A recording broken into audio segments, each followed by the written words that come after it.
সম্মানিত সুধীমণ্ডলী, আবারও এই ইউটিউব চ্যানেলের পক্ষ থেকে আপনাদের জানাচ্ছি শুভেচ্ছা।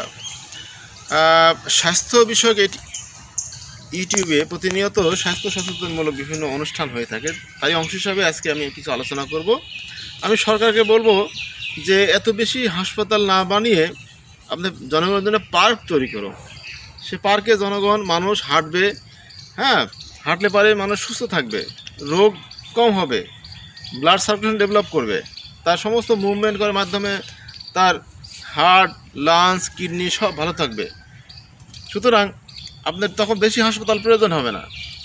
আপনি হচ্ছে পার্ক কমায় দিবেন, হাঁটা জায়গা কমায় দেবেন, মাঠ কমায় দিবেন, তাহলে তো হাসপাতাল বেশি বানাতেই হবে, কারণ মাঠ কমালে তো তার অসুখ বিসুখ বেড়ে যাবে। সুতরাং আমি বলবো জনগণকে, আপনারা সকালবেলা এবং বিকালবেলা আধা ঘন্টা হাঁটুন। আধা ঘন্টা হাঁটলে আপনার শরীর সুস্থ থাকবে। আপনি দেখবেন যে আপনার ডায়াবেটিস থাকবে না, প্রেশার থাকবে না, আপনার সমস্ত দিনটা আপনার খুব এনজয়েবল হবে, ক্লান্তিহীন হবে। আপনারা আজকে দেখবেন অনেকে হাঁটে, তারা অনেক ভালো আছে, হাঁটতে পারে, আপনার নিজের স্লিম বডি হবে, আপনার হজম শক্তি বাড়বে, ঘুম ভালো হবে, চমৎকার আপনি উপকার আপনি পাবেন হাঁটার মাধ্যমে। সুতরাং আমি বলবো সমস্ত জনগণকে আপনারা হাঁটার অভ্যাস করুন যদি সুস্থ থাকতে চান। সুস্থ দেহ, সুন্দর মন, কর্মময় দিন, সুখী জীবন। আমার সাথে আজকে দুটা বাচ্চা রয়েছে, তারা আমার সাথে হাঁটতেছে। বাচ্চারা দেখি ওদের অনুভূতিটা কি। তোমার নাম কি? তুমি কি হাঁটতে তোমার কেমন লাগে? ভালো। তোমার নাম কি? আহমেদ। তোমার হাঁটতে কেমন লাগে? ভালো। আপনারা দেখতে পাচ্ছেন এই দুটা বাচ্চাই খুব সুস্থ, হেলদি ফিগার। হেলদি ফিগারটা এমনি হবে না, তারা স্পোর্টস করে, তারা খেলাধুলা করে, যার কারণে সুস্থ। আপনারা দেশি মুরগি হবেন না ব্রয়লার মুরগি হবেন?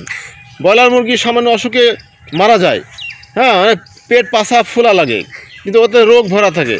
আর দেশি মুরগি থাকে ক্ষিপ্র, তারা চঞ্চল থাকে, তারা খুব দৌড়াদৌড়ি করে। সুতরাং আপনাদের হাঁটতে হবে, অলস জীবনযাপন পরিত্যাগ করতে হবে, অতিরিক্ত ভোজন পরিত্যাগ করতে হবে, আপনাদের পরিমিত আহার করতে হবে, পরিমিত পানি খেতে হবে, আর চিন্তা শক্তি সুস্থ রাখতে হবে। কোনো ধরনের বাজে চিন্তা করা যাবে না। মনকে প্রফুল্ল রাখতে হলে আপনাকে খাই আরও চাই এই চিন্তা ভাবনা থেকে আপনাকে বেরিয়ে আসতে হবে। আপনি যা দিয়েছে সৃষ্টিকর্তা তা নিয়ে আপনাকে সন্তুষ্ট থাকতে হবে। মানুষকে আপনি যতটুকু সামর্থ্য আছে সহযোগিতা করবেন, দান খয়রাত করবেন যতটুকু সামর্থ্য আছে। যদি অর্থ না থাকে আপনি বুদ্ধি দিয়ে, পরামর্শ দিয়ে হেল্প করবেন, তাহলে দেখবেন আপনার নিজের মন ভালো থাকবে, আপনার পাড়া প্রতিবেশীকে আপনি ভালো রাখতে পারবেন। আজকে এ পর্যন্তই, আবার অন্য একটা দিন অন্য একটা বিষয়ে কথা বলবো। আসসালামু আলাইকুম রহমতুল্লাহ।